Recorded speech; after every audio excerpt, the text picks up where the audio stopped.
Tapos, dito kami guys ngayon sa parking area. Kasi guys, kahapon dumating ako dito sa Pilipinas.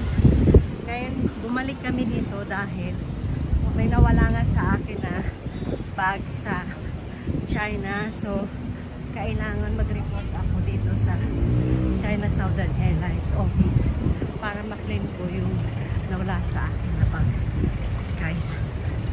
So, ayan po ang mga kasama ko.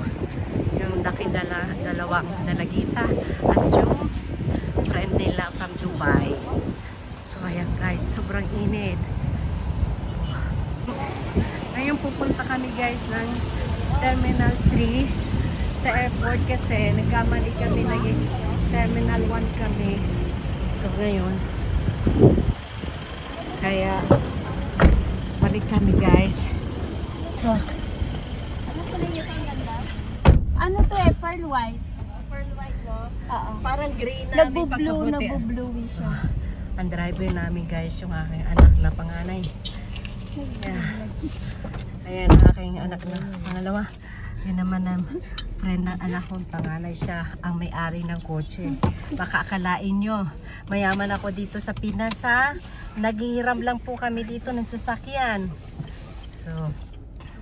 So guys, magdadrive na kami going to the next Terminal 3. Same airport in the Philippines. Okay, see you later guys. So ayan guys, ang entrance ng aeroplano. Papasok na kami sa loob ng aeroplano. Ayan guys, pasok na.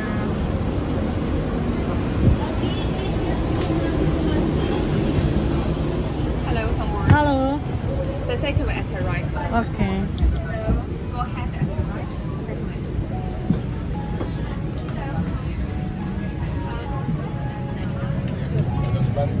Pasok na kami guys dito sa aeroplano guys. Dulong-dulo ako. Kasi dito sa una na to may bayad to. Mga upuan. Ayan. Papasok na kami sa aeroplano. Ayan. So guys, landing na kami ngayon dito sa China. Ayan, landing. So guys,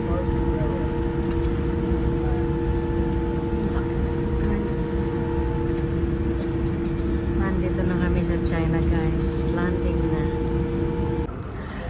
So guys, andito ako sa airport at updated ko lang guys na walang problema guys dun sa naiwan kong bag dito sa airport. Nakuha ko na siya at wala naman nawala, at least buong buo yung pera ko nakuha at lahat guys.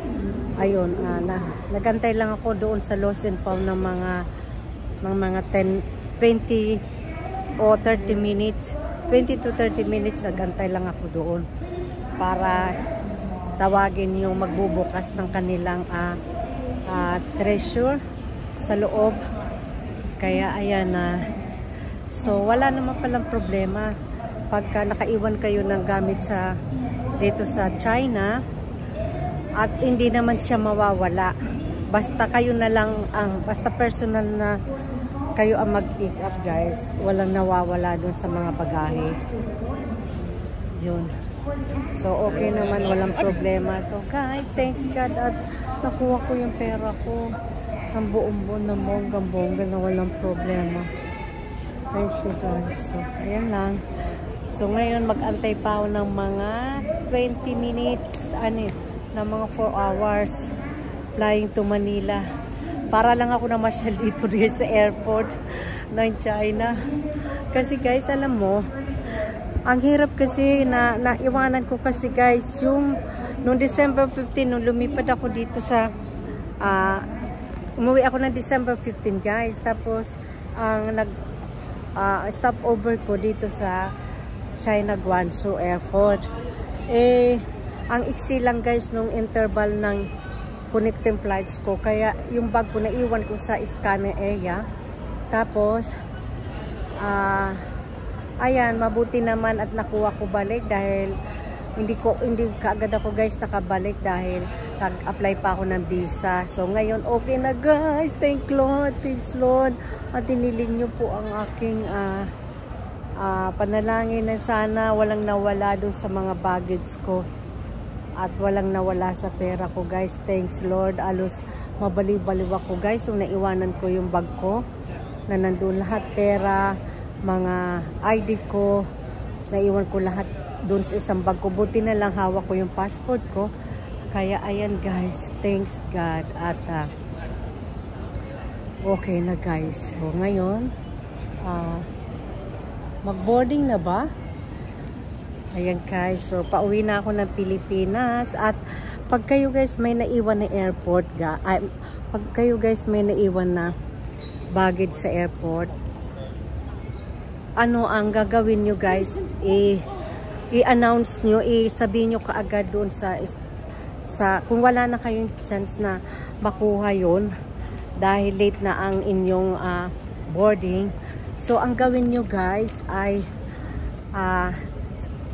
pag nasa loob na kayo ng eroplano, i-report nyo doon sa flight stewardess na naiwan nyo yung inyong bags sa China airport or kung saan nyo naiwan na bansa o saan yung iwan na airport yung gamit nyo, i-report nyo ko agad sa flight stewardess sa loob ng eroplano guys para mabigyan kayo ng number nila kung saan kayo tatawag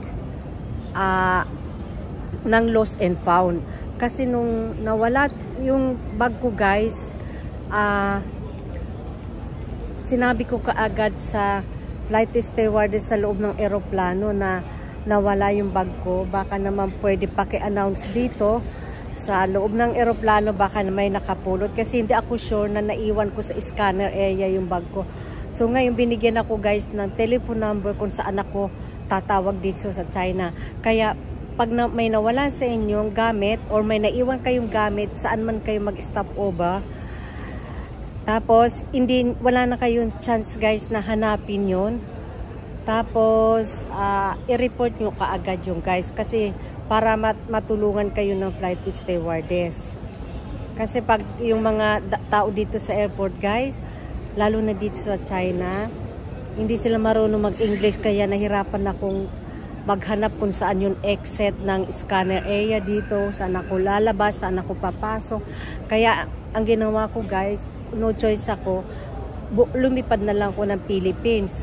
Tapos pagdating ko sa aeroplano, ayun, binigyan ako, sinabi ko sa flight stewardess na may nawala ko at napakabait naman ng flight stewardess, binigyan kaagad nila ako ng telephone number. So pag uwi ko sa bahay, ayun, nag-report kaagad ako, tumawag ako doon sa number na binigay ng flight stewardess. Tapos ayun, nakipag-cooperate naman ang China Lost and Found sa akin na ito ang email, mag-email kayo. Pero siyempre nag-long distance yung tawag namin una. Tapos ayun, nagbigay siya ng telephone number, so tapos email. Ayun naman, kompleto naman guys yung ano, yung laman ng bag ko.